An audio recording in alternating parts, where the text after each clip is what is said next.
Hello everyone, welcome back. कैसे हैं आप सब? I hope all are you well.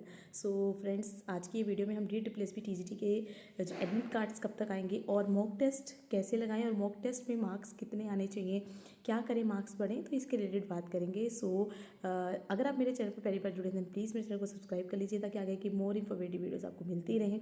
Start करते हैं। देखिए, first of all admit card कब तक आएंगे, क्योंकि एग्जाम्स 1 नवंबर वीक में हैं। देखिए, अगर आप SST के कैंडिडेट हैं तो आपके पास मैसेज के थ्रू डेट्स आने लग गई होंगी कि इन डेट्स को जो एग्ज़ाम है वो शेड्यूल किया गया है। रोज़ दिन भर में एक या दो मैसेज तक एटलीस्ट आ ही रहे हैं हर कैंडिडेट को। तो इस हिसाब से आपको मैसेजेस रोज आने स्टार्ट हो गए हैं। तो अब जो एग्ज़ाम आपका होगा उससे 1 वीक पहले आपका एडमिट कार्ड आपको मिल जाएगा। आप जाके अपना डाउनलोड कर लीजिएगा। तो यही प्रोसेस DSSP का सब एग्ज़ाम्स में रहा है। ठीक है, तो SST के लिए भी ऐसे ही रहेगा और बाकी आने वाले जो अपकमिंग एग्जाम्स हैं जिनके मैथ्स का है उनका भी ऐसे ही रहने वाला है। एडमिट कार्ड तो आपका 1 वीक पहले ही इशू होगा आपको। ओके, नेक्स्ट बात करते हैं कि मॉक टेस्ट। देखिए, अब तो आप लोग अपने क्वेश्चंस लगा रहे होंगे, मॉक टेस्ट दे रहे होंगे। ठीक है, और मॉक टेस्ट देना भी बहुत ज़रूरी है। ऐसा मत कीजिएगा कि बुक्स ही पढ़ते रहिए। मॉक टेस्ट प्लीज़ जरूर दीजिए, एनालाइज कीजिए। मॉक टेस्ट देने के बाद जो गलत आ रहा है पहले तो डीमोटिवेट मत होइएगा। ठीक है, क्योंकि एग्ज़ाम का लेवल और मॉक टेस्ट जहाँ से भी आप दे रहे हो उसका लेवल में डिफरेंस रह सकता है। तो अपने मार्क्स को देख के डीमोटिवेट मत रहिएगा। और दूसरी बात है कि जो क्वेश्चंस गलत हो रहे हैं उस टॉपिक को एक बार दोबारा पढ़ लीजिए। यही करते रहिए इन दिनों में।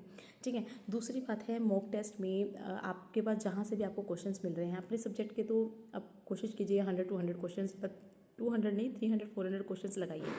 और दूसरी बात है कि आपके जो पार्ट 1 के हैं वो आप ये यूट्यूब पे भी टीचर्स करवा रहे हैं तो आप वहाँ से करते रहिए और अपनी एक प्रिपरेशन को एक जिस हिसाब से एग्ज़ाम देना है उस मोड में ले आइए। समझिए, आप पेपर दे रहे हैं, पेपर में आप कैसे टैकल करेंगे। अगर टफ क्वेश्चन आ जाता है या लेंथी क्वेश्चन आ जाता है पर इजी है तो उस हिसाब से ये चीज़ें आपके लिए हेल्पफुल रहेंगी। ठीक है, मॉक टेस्ट आपको लगाना है और मॉक टेस्ट में अगर आपके मार्क्स पार्ट 1 में 75 बन रहे हैं और पेपर 2 में अगर आपके 70 बन रहे हैं तो आप एक सेफ जोन में हैं और कोशिश कीजिए ज़्यादा बढ़ाइए। और अगर आपके मार्क्स इससे कम बन रहे हैं तो कोशिश कीजिए मार्क्स को बढ़ाइए। जो क्वेश्चंस गलत हो रहे हैं उस टॉपिक को बार बार पढ़िए। पेपर 1 में देखिए एक फिक्स सिलेबस होता है, एक टॉपिक्स भी फिक्स है। जैसे मैथ्स में कुछ टॉपिक्स है, क्वेश्चंस 8-10 ऐसे टॉपिक्स हैं जिस पे से क्वेश्चंस आ रहे हैं। उन टॉपिक्स में जिन क्वेश्चंस जहाँ से आपको क्वेश्चन गलत हो रहे हैं उस टॉपिक को बार बार करके रिवाइज कीजिए। ठीक है, हिंदी में भी ऐसे ही, इंग्लिश में भी ऐसे ही कोशिश कीजिए वोकैबुलरी को जितना हो सके कर लीजिए अभी, क्योंकि ग्रामर के रूल्स और पैराजम्बल और कॉम्प्रीहेंशन तो आपने कर ही लिया होगा। प्रॉब्लम आती है वो कैप्स में स्टूडेंट्स को, कैप की प्रैक्टिस मोर एंड मोर कर लिए। जैसे ज़्यादा क्वेश्चंस लगाएंगे वो कैप PYQs लगाएंगे तो उससे हो जाएगा। ये कीजिए ताकि आपके मार्क्स जो हैं पेपर 1 में 75, ठीक है, इससे ज़्यादा हो तो अच्छी बात है, और पेपर 2 में अपना 70+। जिससे क्या है कि क्योंकि बहुत सारे फैक्टर्स हैं जिसके ऊपर कट ऑफ डिपेंड रहेगी। हम ये नहीं कह सकते कितनी कट ऑफ रहेगी, लेकिन हाँ, कट ऑफ हाई रहने के चांसेस हैं। कट ऑफ प्रीवियस जो आपके अभी एग्ज़ाम्स हुए थे 2021 में, उस कट ऑफ को देख के मत चलिए कि मेरे तो इतने मार्क्स आ रहे हैं, उतने सबके आ रहे हैं। 121 के अप्रॉक्स कट ऑफ थी, उतने सबके आ रहे हैं। तो ये मत सोचिए कि मेरे आ रहे हैं मैं सेफ जोन में हूँ। अपने मार्क्स बढ़ाने की कोशिश कीजिए, अभी भी टाइम है। अभी भी मीन्स 12-13 डेज है।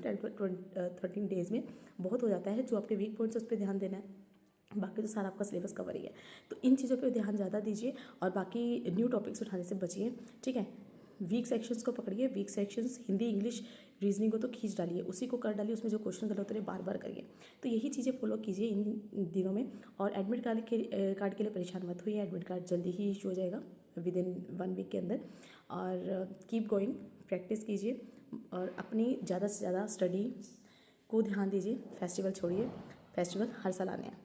आई होप आपको ये वीडियो अच्छी लगी होगी। अगर आपको वीडियो अच्छी लगी तो लाइक कीजिएगा, सब्सक्राइब कीजिएगा और मेरे साथ जुड़े रहिएगा। Thank you so much.